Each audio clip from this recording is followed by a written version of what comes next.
следите неделното интервју на Радио Слободна Европа. Наш денешен гостин е хрватската амбасадорка во земјава Нивес Тигањ.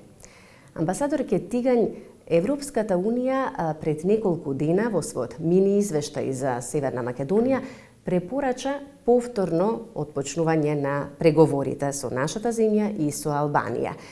Дали и колку е реално да очекуваме позитивна одлука на Советот на министри на крајот од овој месец, ако се има предвид ланското сценарио од октомврискиот самит, кое што не беше поволно за нас? Да, Европска комисија е објавила извјешće о напретку za Sjevernu Makedoniju i Albaniju 2. ožujka. Izvješće je pozitivno i Europska komisija je zapravo ponovila svoje ranije stajalište da Sjeverna Makedonija i Albanija, dakle obje zemlje, zaslužuju otvaranje pregovora.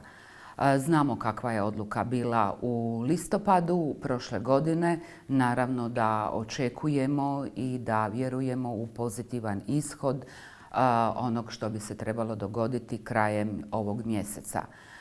Upravo na dan objavljivanja odluke, odnosno na dan izvješća Europske komisije je ministar vanjskih i europskih poslova gospodin Grlić Radman boravio u radnom posjetu i Tirani i Skopju, gdje je još jednom potvrdio snažnu podršku Republike Hrvatske u daljnjem približavanju Sjeverne Makedonije i Albanije u procesu europskih integracija. Znači, vjerujemo kao zemlja koja predsjedava Vijećem Europske unije, mi smo snažno angažirani kako bi se postigao konsenzus svih država članica i kako bi odluka Europskog vijeća bila pozitivna. За нас е посебно важен самитот во Загреб, кој што ќе се одржи во мај. Дали и како Хрватска може да и помогне на Северна Македонија за конечно да ги отвориме поглавијата за почеток на преговори? Pa kao što sam rekla, znači Hrvatska je jako angažirana da bi Sjeverna Makedonija počela pregovore s Europskom unijom, ali samit u Zagrebu, odnosno sastanak na vrhu između država članica Europske unije i zemalja Zapadnog Balkana je zapravo ima jednu drugu dimenziju u smislu, to je čuveni samit, znači koji će se dogoditi 20 godina nakon Zagrebačkog samita, koji je tada svim zemljama Europske unije, svim zemljama jugoistoka Europe, pa i mojoj zemlji otvorio europsku perspektivu. Tako da je ovaj summit koji će se dogoditi u Zagrebu na početkom svibnja zapravo kruna predsjedanja Hrvatske Vijećem Europske unije i taj summit je zapravo krivo percipiran u smislu da bi se tada mogla dogoditi neka odluka za Sjevernu Makedoniju. Summit u Zagrebu će imati, kao što sam rekla, jednu drugu dimenziju u smislu boljih poboljšanja odnosa, dijaloga između zemalja država članica Europske unije i zemalja Zapadnog Balkana na način da se taj dijalog intenzivira, da se sastanci održavaju češće nego do sada, otprilike svako 2 godine i da se usvoji jedan novi politički narativ o politici proširenja i europskoj perspektivi nama susjednih zemalja. Također nam je bitno da se na tom samitu Europska komisija pripremi jedan investicijski paket koji će omogućiti ekonomski razvoj tih zemalja i da se dogovori način na koji bi se te zemlje uključile u politiku zelenog plana predsjednice komisije von der Leyen. Dakle, summit bi trebao dati jednu novu dimenziju, jedan vremenski okvir politici proširenja, jasan vremenski okvir i europsku perspektivu. A mi želimo da do Zagrebačkog samita se definira, odnosno postigne konsenzus svih država članica kako bi Sjeverna Makedonija otvorila pregovore s Europskom unijom. Ако добро ве разбрав, за нас ќе биде поважно каква одлука ќе донесе Советот на крајот од овој месец, отколку самиот самит во мај. Da, tako je. To je tijelo Europske unije koje odlučuje o tim pitanjima, otvaranju pregovora, odnosno odluci o datumu početka pregovora. Дали позицијата на Хрватска е Македонија и Албанија да ги отворат преговорите заеднички, односно во пакет, со оглед на тоа што некои земји членки на Европската Унија имаат резерви во однос на подготвеноста на Албанија во овој процес? Pa evo upravo posjet ministra vanjskih i europskih poslova Grlića Radmana i Tirani i Skopju isti dan je potvrdio da mi zaista želimo da obje zemlje otvore pregovore, znači postoje rezerve, ali mi želimo upravo da se rezerve tih zemalja, zapravo Hrvatska kao predsjedavajuća, da se one otklone i da obje zemlje otvore pregovore. Новата преговарачка методологија беше едно од прашањата кои беа во центар на вниманието изминатиот период. Дали амбасадор Тигањ сметате дека токму таа нова преговарачка методологија ќе го усложни процесот на проширување на Унијата, а во таа смисла и нашиот пат кон полноправно членство во неа? Ne, nova metodologija je jedan dobar korak u evoluciji pregovaračkog okvira, znači to je apsolutno ovisi, kao što sam rekla, znači ona ne bi trebala usložniti pregovarački okvir, nego to ovisi kojom će dinamikom zemlja provoditi reformske procese.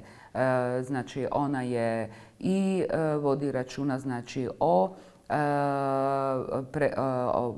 dobar korak u evoluciji pregovaračkog procesa koji vodi računa i o državama članicama, ali i o državama kandidatkinjama.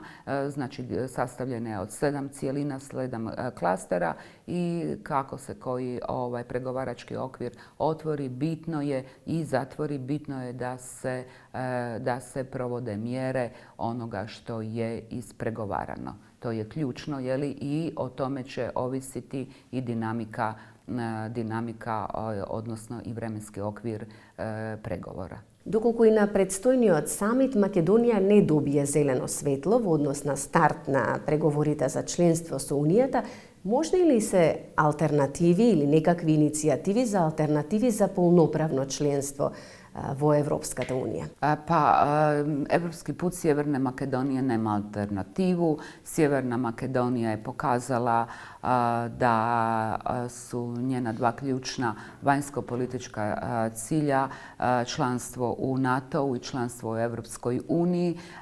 To je dokazano i neki dan pred završetak Sobranja ili raspuštanje Sobranja, potpisivanje sporazuma o pristupanju NATO-u, a i usvajanje paketa reformskih mjera kojim Sjeverna Makedonija potvrđuje posvećenost nastavku reformskih procesa koji su ključni za nastavak eurointegracijskog procesa, tako da ja uopće ne razmišljam o nekakvim drugim alternativama. Ne vidim druge alternative jer naprosto to je prirodni slijed i prirodni put Sjeverne Makedonije. Македонија се подготвува за предвремени парламентарни избори.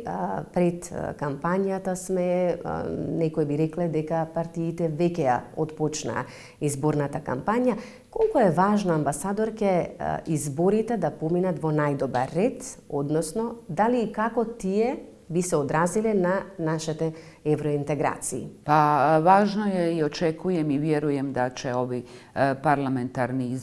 prijevremeni parlamentarni izbori proteći u jednom demokratskom, poštenom ozračju, da će svi politički subjekti koji idu u izbornu utakmicu biti visoko svjesni svih demokratskih vrijednosti i da će i apsolutno vjerujem da bez obzira koja politička opcija osvoji vlast, da eurointegracijski put Sjeverne Makedonije neće se dovesti u pitanje. Во изминатиот период Македонија доби охрабрувачки пораки од многу представници на Европската Унија кои што ја посетија земјата и кои изјавија дека Западен Балкан треба да биде дел од Европската Унија.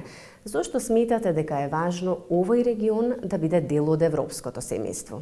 To je prirodan slijed proširenja Europske unije, interes Republike Hrvatske i kao predsjedavajuće Vijećem Europske unije, stabilnost i sigurnost njenog neposrednog okruženja, a članstvo svake zemlje u Europsku uniju, odnosno proces njenog približavanja daje upravo pruža tu stabilnost, znači jamči njenu dugotrajnu stabilnost i sigurnost, jer pristupanjem zemlje u članstvo u Europsku uniju ona provodi reformske procese, a to podrazumijeva jačanje vladavine prava, to je reforma pravosudnog sustava, reforme obavještajnog sustava, znači apsolutno jedna kompletna transformacija države i društva i jačanje kapaciteta države, a sve to je i temelj mira i sigurnosti i stabilnosti, stabilizacije političkih prilika u zemlji.